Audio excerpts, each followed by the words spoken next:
രണ്ടെണ്ണം ഒഴിച്ചേ. ശരി.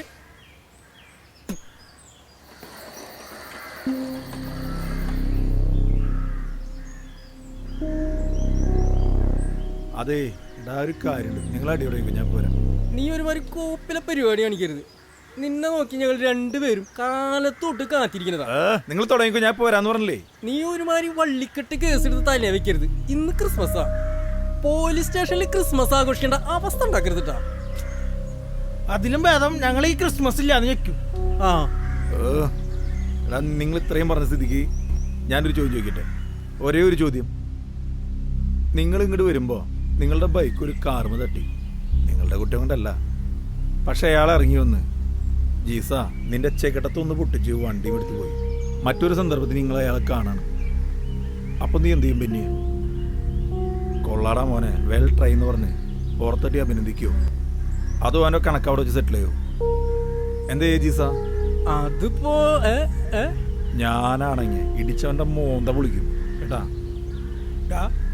നീ എന്തിനുള്ള പുറപ്പാടാ? ചില കാര്യങ്ങൾ അങ്ങനെ അതിൻ്റെ ചൂടോടുകൂടി ചെയ്യണം, അല്ലെങ്കിൽ ഒരു ഗുമ്മുണ്ടാവില്ല. മാത്രല്ല ആ അവസരം പിന്നീട് ഒരിക്കലും കിട്ടിക്കൊള്ളണമെന്നില്ല. അതുകൊണ്ട് കിടികളെ നിങ്ങൾ അടി തുടങ്ങും, ഞാൻ പോയിട്ട് വരാം. എന്നാ തുടങ്ങാം.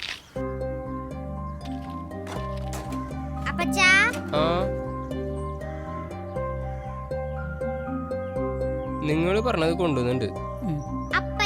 ഞങ്ങള് പറഞ്ഞ സാധനം മേടിച്ചോ? അതല്ലേ മോളെ ബാക്കിലിരിക്കണേ. എവിടെ അപ്പച്ചാ? അമ്മച്ചി, ആ സാന്റാക്ലോസിന്റെ കുപ്പായ സഞ്ചിയിലുണ്ടോ നോക്കിയേ. ഇതിലൊന്നുമില്ല. ഇല്ല, അപ്പച്ചൻ വാങ്ങിയിട്ടില്ല. അപ്പച്ചൻ ഞങ്ങളെ പറ്റിക്കുക.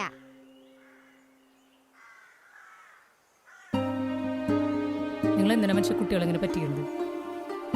കയ്യിൽ കാശില്ലെങ്കിൽ അത് പറഞ്ഞ പോരെ. ആവശ്യമില്ലാത്ത ഒരാശകളും മോഹങ്ങളും നൽകി കുട്ടികളെ പറ്റിക്കാനായിട്ട് നല്ലൊരു ദിവസമായിട്ട് കരയാന വിധി.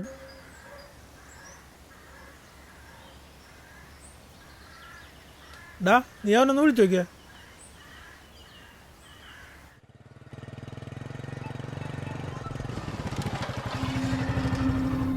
ഹലോ, നീ എവിടെയേ? ഞാൻ പറഞ്ഞില്ല അങ്ങോട്ട് എത്താന്ന്. പിന്നെ എന്തിനാ എപ്പോഴും വിളിച്ചോണ്ടിരിക്കണേ?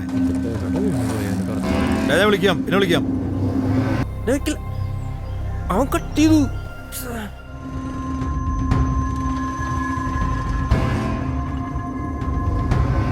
ഇങ്ങോട്ട് വന്നേ.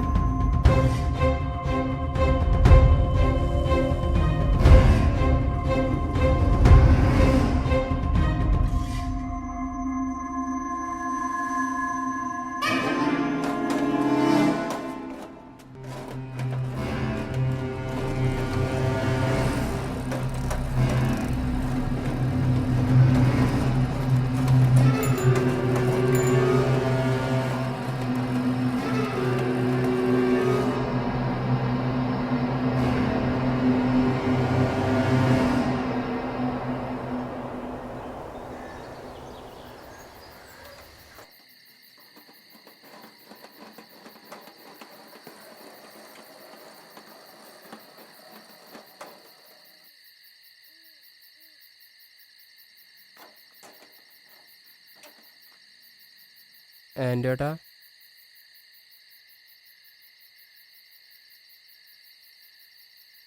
ഏട്ടോ, എന്താ പറ്റിയത് നിനക്ക്? കണ്ണൊക്കെ ആകെ ചോന്നിരിക്കണ്ടല്ലോ. ഏട്ടാ, ക്രിസ്മസ് ആയിട്ട് കുട്ടികൾക്ക് ഞാൻ കുറച്ച് സാധനങ്ങൾ മേടിച്ചിരുന്നു. അത് സൈക്കിളിന്റെ പുറകിലാണ് വെച്ചിരുന്നത്. അതുവഴിയിൽ എവിടെയോ വീണുപോയി. ഈ കാര്യം കുട്ടികളോട് പറഞ്ഞിട്ട് അവർ വിശ്വസിക്കുന്നില്ല. അവര് പറയണ അപ്പച്ചൻ പറ്റിയാണ്. മേരി പോലും ഞാൻ പറയണ വിശ്വസിക്കുന്നില്ല. എനിക്ക് ആകെ വിഷമമായി ഏട്ടാ. ഞാൻ സൈക്കിൾ എടുത്ത് ഇങ്ങോട്ട് പോന്നു. കുട്ടികളെ കുറ്റപ്പെടുത്തിയിട്ട് കാര്യമില്ല. അവരത്രയ്ക്ക് മോഹിച്ചിണ്ടാവും. ഞാനിപ്പോ എന്താ ചെയ്യാ? നീ വിഷമിക്കാതിരിക്കേ, എല്ലാറ്റിനും വഴിയുണ്ടാവും. നമുക്ക് ആദ്യം നിന്റെ വീട്ടിൽ പോവാം. അവിടെ മേരിയും കുട്ടികളും ആദ്യം പിടിച്ചിരിക്കാവും. അവിടെ ചെന്നതിന് ശേഷം നമുക്ക് എന്ത് വേണമെങ്കിൽ തീരുമാനിക്കാം.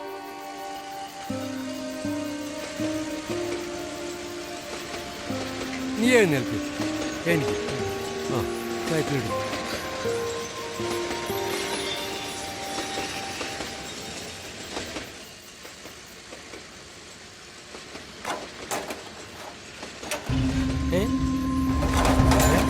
എന്തുണ്ടായേ?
അപ്പച്ച, ഞാൻ ഒരു കാര്യം കാണിക്കാം.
അപ്പോ ഇതാണല്ലേ നീ പറഞ്ഞ കാര്യം?